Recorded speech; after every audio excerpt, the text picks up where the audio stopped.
To make your own homemade paper, you will need the following materials: warm water, a basin. The basin should be deep enough to submerge your mold, which we will discuss in a minute. You will need a blender. Consider using an older blender, as some paper materials may stain. You will need a sponge and thin cloth to dry your paper on. You will need a mold similar to the one seen later in this video. A mold can be simply made out of a wooden frame with a piece of mesh screen stapled to the frame. Finally, you will need the ingredients to make your paper pulp. This is one of the most fun and unique parts of the project. Ingredients can include paper, magazines, newspaper, leaves, string, seeds, dryer lint, or more. I encourage you to use materials that contribute to the meaning and purpose of your artwork. For example, if you're using your homemade paper to create a greeting card for your mother, you may consider using her favorite colors, a letter that she wrote to you, a picture of her, leaves if fall is her favorite season, yarn if she is a knitter, and so on. The first step is to fill the blender halfway with warm water. Then fill the other half with your desired material. Any paper should be torn into medium-sized pieces. Once the blender is full, replace the lid. Start blending at a slow speed and gradually increase power until the pulp is smooth and uniform. When you are satisfied with your pulp, pour it into the basin. It may take several batches to fill the basin to an appropriate level. Before you will be ready to pull a page, you will need enough pulp to fully submerge your mold. The pulp will need to be approximately the consistency seen in the video. If your pulp is too thick, add water. Once your pulp is prepared, fully submerge your mold in the basin with the frame facing down. With your mold submerged, evenly coat the surface. You may have to use your hands to fully cover your mold.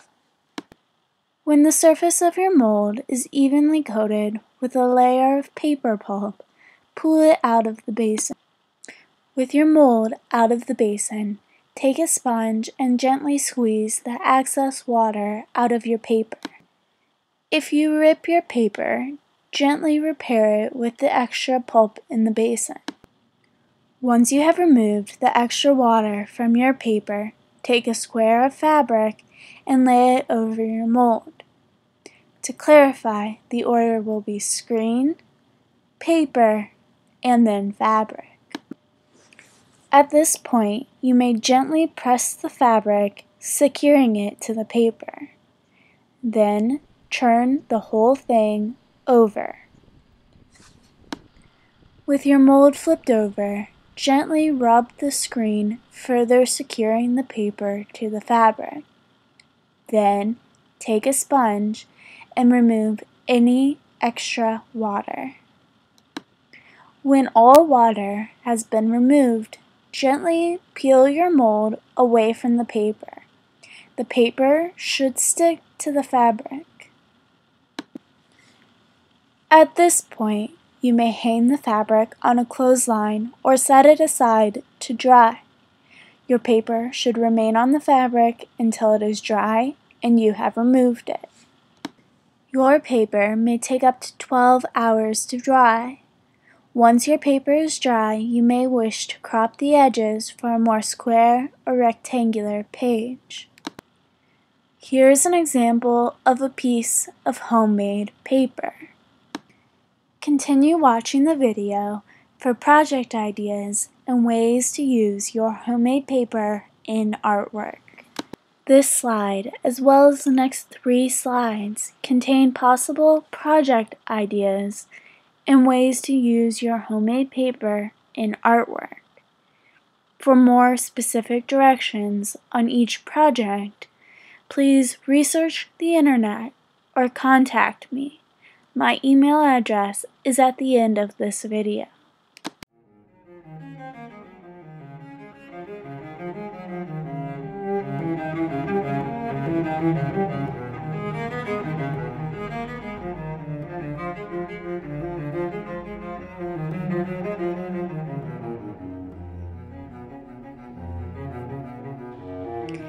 Thank you for watching my video. Today we learned how to make paper pulp using meaningful materials. We also learned how to pull a sheet of paper and how to use homemade paper in a variety of art projects. I hope you have fun creating your very own, very unique paper. If you have any questions, please contact me at jcasher2@kent.edu.